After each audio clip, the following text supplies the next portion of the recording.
Brain tumour ایک ایسی بیماری ہے جس میں برین سیل کے اندر اب نارمل گروتھ سٹارٹ ہوتی ہے یا پھر ٹیومر باڈی کی دوسری پارٹ سے ٹرانسفر ہو کے برین میں چلی جاتی ہے۔ جیسی ہی اس ٹیومر کی گروتھ سٹارٹ ہوتی ہے یہ برین کے ٹیشوز پر پریشر ڈالتا ہے اور آہستہ آہستہ برین کی فنکشن کم ہوتی جاتی ہے، جس کے سائن سمٹم یہ ہے۔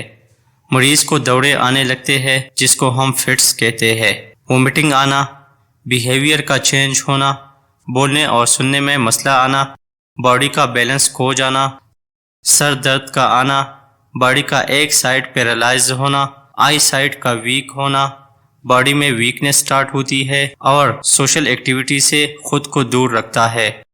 Types of tumour. ٹیومر کے مینلی دو ٹائپس ہوتے ہیں، ایک بینائن اور دوسرا ملیگننٹ۔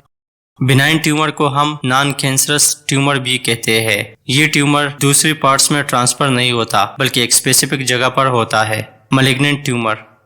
ملیگننٹ ٹیومر ہماری باڈی کے دوسرے پارٹس میں ٹرانسفر ہوتی ہے اور آہستہ آہستہ یہ باڈی میں پھیل جاتا ہے۔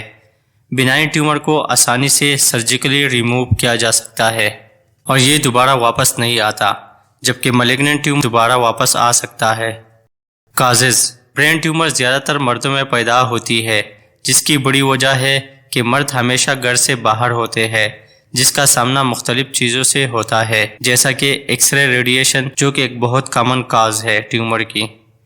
Genetic factor. جینیٹک فیکٹر وہ فیکٹر ہے جو ڈیزیز پیرنٹس سے بچوں میں ٹرانسفر ہوتی ہے اور یہ سلسلہ بہت دیر تک چلتا رہتا ہے۔ انفیکشس ڈیزیز جیسا کہ ایپسٹین بار وائرس، کئی بار کچھ ڈیزیز کی وجہ سے بھی کینسر کاز ہوتی ہے۔ الیکٹرو میگنیٹک فیلڈ، جس میں مختلف موبائل یا ٹیلی فون کی ٹاورز آتی ہے جس سے مختلف ریز ٹرانسفر ہوتے ہیں۔ Family history. اگر کسی خاندان میں ٹیومر ہو تو وہ بھی آنے والے نسلوں میں ٹرانسفر ہو سکتی ہے۔